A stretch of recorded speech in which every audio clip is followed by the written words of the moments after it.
feel really short right now. I guess that's just because Josh is so tall. Before I get started telling my story, I have some appreciations. Thanks for that amazing intro, Josh, and thanks to Miss Clisby and the Doors for the music. You wouldn't know it, but Miss Clisby learned that song last night.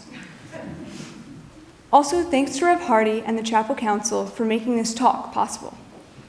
I want to dedicate my chapel talk to my family, especially the women in my life. You foster my creativity, invest in my dreams, and push me to be the best version of myself. Thank you. In years past, Millbrook girls hockey merch sported the letters RTR on the back. This stands for Run to the Roar, and I didn't know the story behind this saying until very recently. The anecdote goes that when lions hunt, the male lion roars, scaring its prey. The animal runs in the other direction, and instead of running away to safety, it's met by a group of female lions, waiting to strike. So, running to the roar is about facing something that seems scary, but is, in reality, a lot less scary than running away, and has a much greater chance of success when tackled head-on. For most of my life, I've been running away from the roar. It all started with trouble in the classroom. When I started middle school, I began to struggle to keep track of all my assignments, constantly forgetting things or rushing through them because I had procrastinated until the very last minute. When my grades slipped, my parents took me to get tested, and I was diagnosed with ADHD. Medication helped me to stay engaged during the school day and gave me the self-awareness to navigate increasingly complex social situations. To the outside world, I had become a relatively well-adjusted child, but cracks soon began to show themselves. As I got older, I developed symptoms of something Adderall couldn't help with. I started to get angry all the time and would lash out over little things. I became a social floater and didn't really have any close friends that I felt really knew me. This loneliness, shame at feeling lonely, and ultimately the self-destructive anger got so bad that I ran away, needing to disappear. I took a train to the only stop on the line I recognized and spent that Friday morning hanging out alone in a park near the train station. The school, of course, noticed when I didn't show up and called my parents, who then started a search. I guess I wasn't quite as good as Ferris Bueller at playing hooky. After about 3 hours of sitting in a random suburban park, I realized that I had not planned that far ahead. So I came home, hoping no one had missed me. Because I had run away, my school wouldn't let me come back without a psych evaluation to make sure that I was not a danger to myself or others. I remember the doctor asking me whether I ever wanted to die or hurt myself.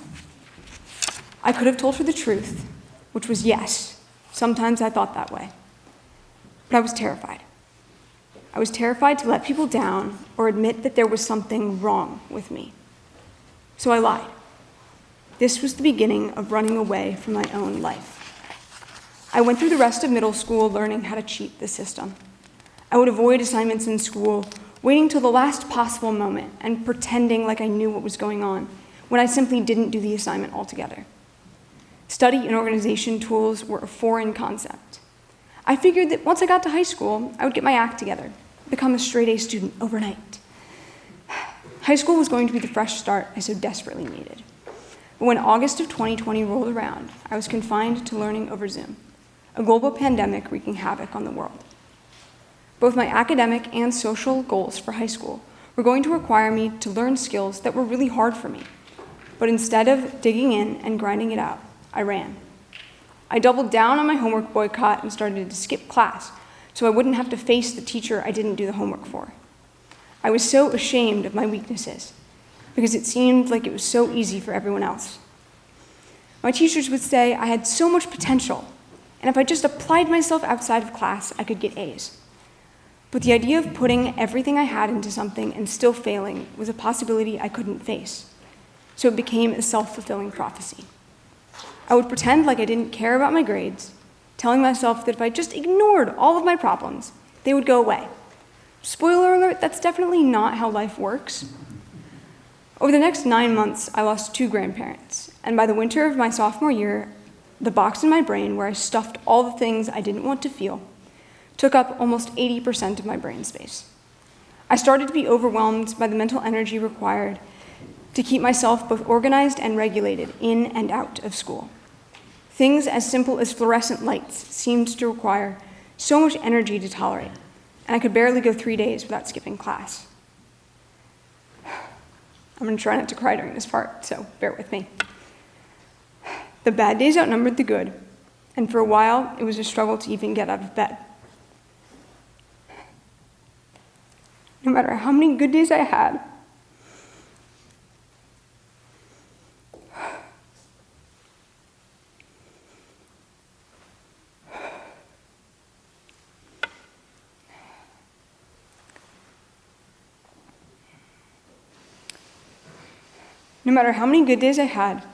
the shame, anger, and frustration at even one bad day overwhelmed me. The more I shut down, the more I ran, the bigger my problems got. Things were getting worse, and I was so focused on simply keeping my head above water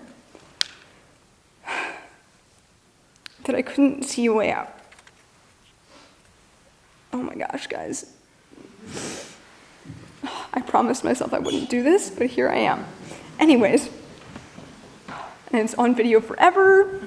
Hi, YouTube.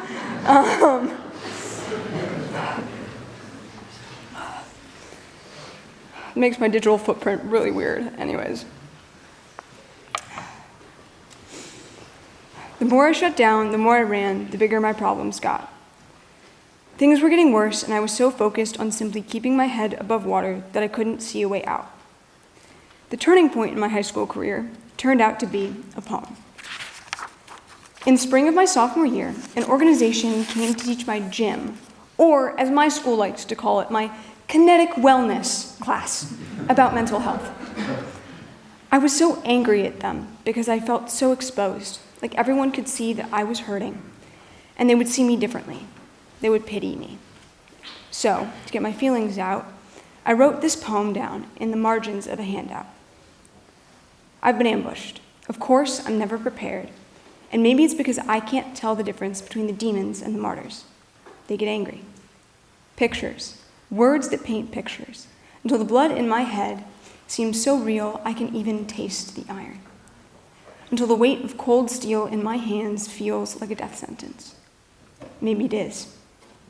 Broken. I know that I'm broken, but the lessons point out the cracks that have been patched with a Band-Aid. And the tilted stares, the distorted whispers, transform me into the very monster I'm terrified of becoming. Healing. See how I'm healing. And maybe my shattered world is worth saving. The peace is worth finding, worth reconstructing. Then maybe, just maybe, I could see myself again. Seeing my words on paper scared me, but also opened my eyes as to the severity of my depression. I knew I had to tell someone, but I didn't know how. Luckily, my mother had put me in talk therapy a little over a month before, so I resolved to share what I had written in our next session. As a result of this, I was placed on an antidepressant, and slowly, things started to look up. I was no longer a person desperately treading water, trying to stay afloat, and instead, I found myself looking to the future. Maybe because I finally realized I had one.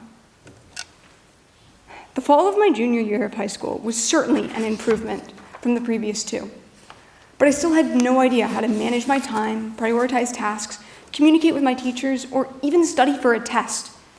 This lack of knowledge made it hard to gain positive momentum, and I didn't have the discipline to continually push myself out of my comfort zone, where I'd spent the last 2 years, and where I could run away to if things got hard. It was like I kept throwing myself into a brick wall over and over again, expecting a different outcome each time. The thing that really scared me was the fact that my advisory had started meeting with our college counselor, and I realized I wasn't ready to go to college.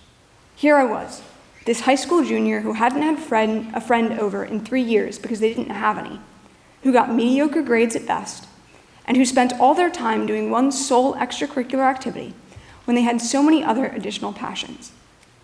I needed more time to get my life together, so I started to look at boarding schools. One of my close family friends pointed me in the direction of Millbrook during my search, and I fell in love, so I took a leap of faith. Millbrook was the only school I applied to, and despite my dodgy grades, I was accepted to enter as a repeat junior that September. Moving halfway across the country to go to a new school where I knew no one, and having to adjust to living with other people was definitely getting out of my comfort zone. And to be honest, for the first time in a long time, I was excited for the start of school. My first semester at Millbrook was better than I ever could have hoped for. I had found a group of friends, acted in my first play, stuck to a steady routine, and even made honor roll. Turns out that hiding from your schoolwork is a lot harder when your teachers know where you live. It felt like everything was finally falling into place, and I actually started to care about my life again. But all it took was one falling out to shatter my progress at building systems for success. Suddenly, my friends felt like strangers, and I spent more and more time alone.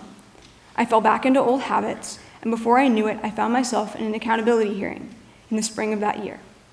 But this time, instead of falling into the abyss of shame, self-deprecation, and ultimately failure, I found myself trying to regain control of the controllables. I was running to the roar. It wasn't perfect, and still isn't, but every day is a little bit better.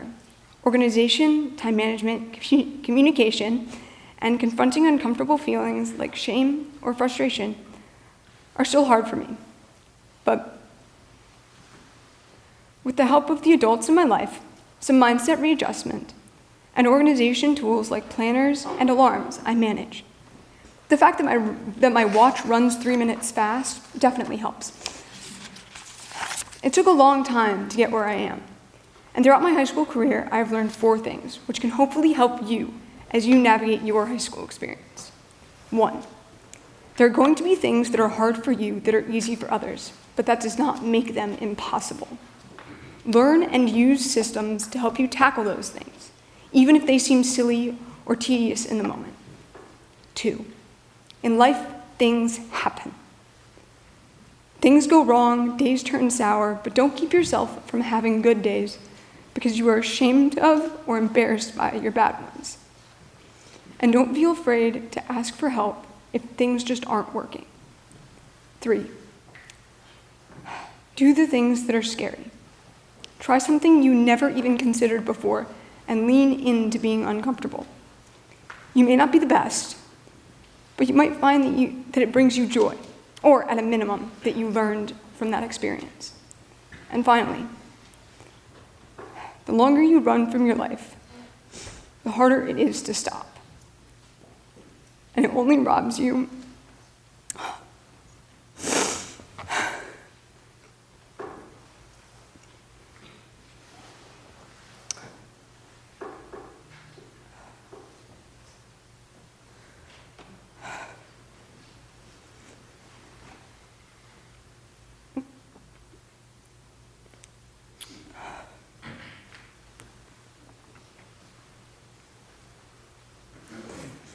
This is really awkward. You guys are just staring at me. All right. See, when I make it funny, I can do it.